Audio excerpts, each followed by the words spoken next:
Goedendag iedereen. Ik ben hier op de locatie van de Nederlandse De Klinge, die afhangt van Hulst, vlakbij de Belgische grens. Dus even verder de Belgische grens heb je de Belgische De Klinge.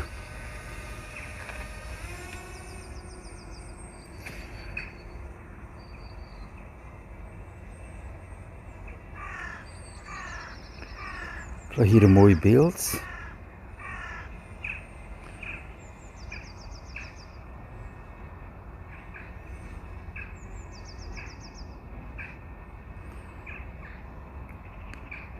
Komt hier een hoogte van 100 meter. Dan is het even een rondzicht doen van de streek.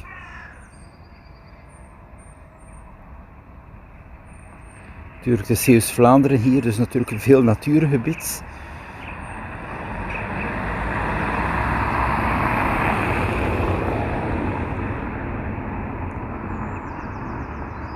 Je ziet wel bijzonder mooi de streek.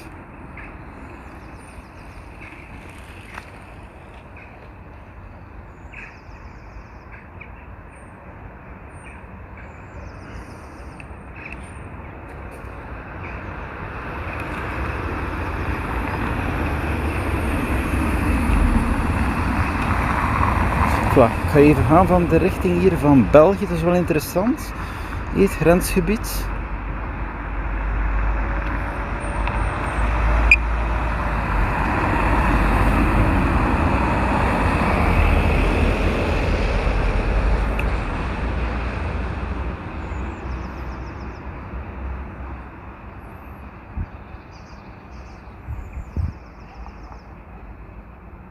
Ja, dat is hier een van die klassieke grensovergangen, dat je veel niet meer zou zeggen, het is een grens. Het staat natuurlijk wel aangeduid. Dus hier ben je zo in België en dan op het gebied van openbaar vervoer kan je bijvoorbeeld de lijnbus gebruiken tot Sint-Niklaas en ben je vertrokken. Ja, het Nederlandse openbaar vervoer is helaas iets minder. Een buurtbus. Ik heb even gekeken waar toch wel 2 uur moet op wachten. En dan ook een bus komende vanuit Breda is idem hetzelfde verhaal. Dus daar zit het wel weer moeilijk.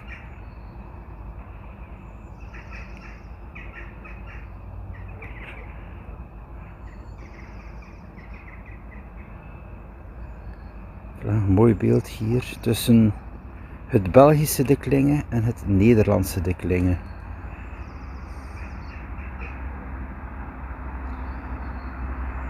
Ja, en het bosgebied verder, dus je kan vanuit Hulst naar Sint-Niklaas via de oude spoorwegbaan en dan ben je feitelijk een stuk in het bos. Ik zeg het fietspad in het bos.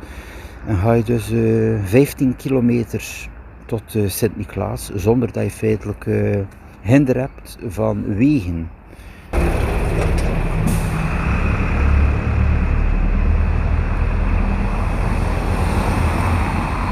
Voilà, hier een mooi zicht op het Belgische De Klinge.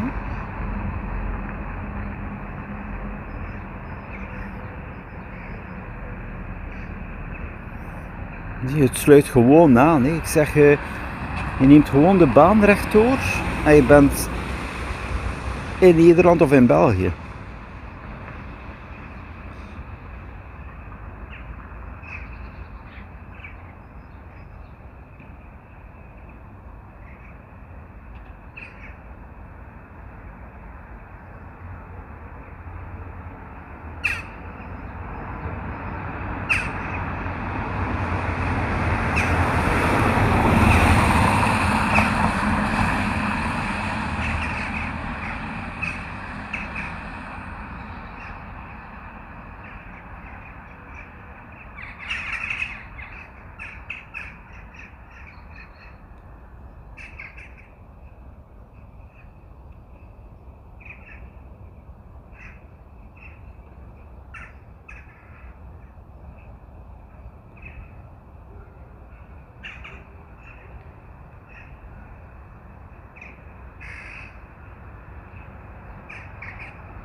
ondertussen hier terug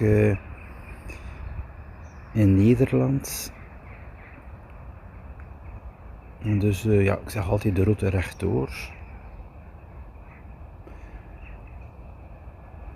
Kom je dan volledig in de buiten. Je ziet het Nederlandse de Kling is ook wel nog een serieus aantal inwoners als je het zo ziet.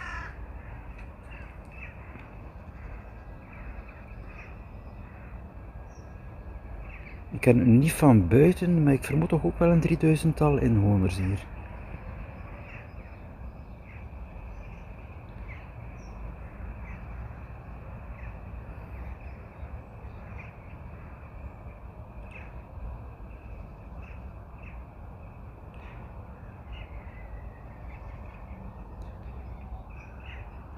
Ja, het is hier ook wel een rustige hoek, zoals de meeste hoeken in Zeeland aan deze kanten. Ik zeg, er is geen treinstation. Ja, het is ook allemaal zo beperkt verkeer. En natuurlijk, ja, in deze periode zit men nu wel in de harde lockdown, dat is ook wel een feit. En ook enkel essentiële reizen in België, dus geen uitstappen, ja, citytrips en noem maar op.